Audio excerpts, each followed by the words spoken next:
సభకు నమస్కారం. వేదిక మీద ఉన్నటువంటి షర్మిలక్కకి మరి ఏఐసిసి నుంచి వచ్చినటువంటి పెద్దలకు, మా ముఖ్యమంత్రి గారు రేవంత్ రెడ్డి గారికి, డిప్యూటీ సీఎం బట్టి విక్రమార్క గారికి, అతిరథ మహారథులందరికీ, నా తోటి మంత్రులకు, ఈ కార్యక్రమానికి విచ్చేసిన రాజశేఖర్ రెడ్డి కుటుంబ సభ్యులందరికీ కూడా నా హృదయపూర్వక నమస్కారం.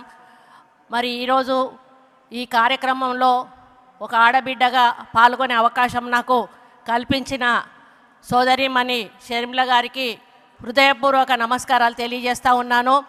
నేను ఈరోజు ఒకటి వస్తుందని అనుకోలేదు.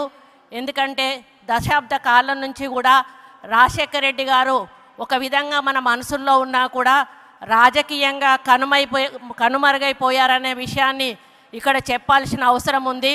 మరి ఆయన ఒక నాయకుడిగా పేరు తెచ్చుకున్నా కూడా కొన్ని రాజకీయ మార్పుల వలన ఆయన పేరు మరుగున పడిపోయిన విషయం మనందరికీ కూడా తెలుసు.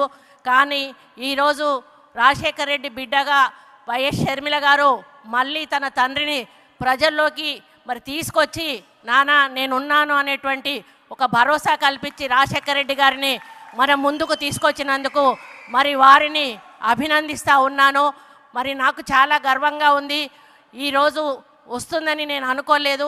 ఎందుకంటే ఇప్పుడే రామచంద్రరావు అన్న చెప్పినట్టుగా నా భర్తకు ప్రాణదానం కల్పించిన రాజశేఖర్ రెడ్డి గారి కోసం ఆ రోజు నేను మంత్రి పదవిని వదిలిపెట్టుకున్న విషయం మీ అందరికీ కూడా తెలుసు.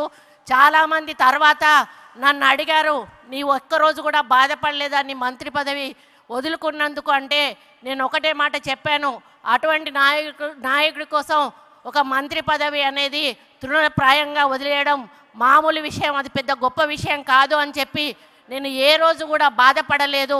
కాబట్టి అటువంటి మహానాయకుడు మన కాంగ్రెస్ పార్టీలో ఉండి మనకు సేవలు అందించి మళ్ళీ వారి కూతురు ఇక్కడ కాంగ్రెస్ పార్టీకి బాధ్యత వహిస్తూ ముందుకు తీసుకెళ్తున్న తరుణంలో పొన్నం ప్రభాకర్ అన్న చెప్పినట్టుగా తప్పకుండా రేవంత్ అన్న మా తెలంగాణ ప్రజలందరం కూడా ఆంధ్రప్రదేశ్లో కాంగ్రెస్ పార్టీ అధికారంలోకి వచ్చే వరకు మీ వెన్నంటి ముందుకు నడిపిస్తామని తెలియజేసుకుంటూ ఈ వేదిక మీద నుంచి మా ముఖ్యమంత్రి గారు రేవంత్ అన్నను ఒక్కటే రిక్వెస్ట్ చేస్తూ ఉన్నాను.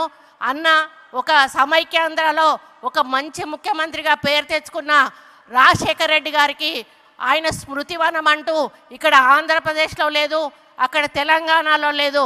కాబట్టి మీరు మీ నాయకత్వంలో ఆయనకు హైదరాబాద్లో తప్పకుండా ఒక స్మృతివనం ఏర్పాటు చేసి ఆ నాయకుడిని చరిత్రలో నిలపాలని ఈ వేదిక మీద నుంచి రిక్వెస్ట్ చేస్తూ మీ అందరికీ ధన్యవాదాలు అర్పించుకుంటూ సెలవు తీసుకుంటా ఉన్నాను. జై హింద్.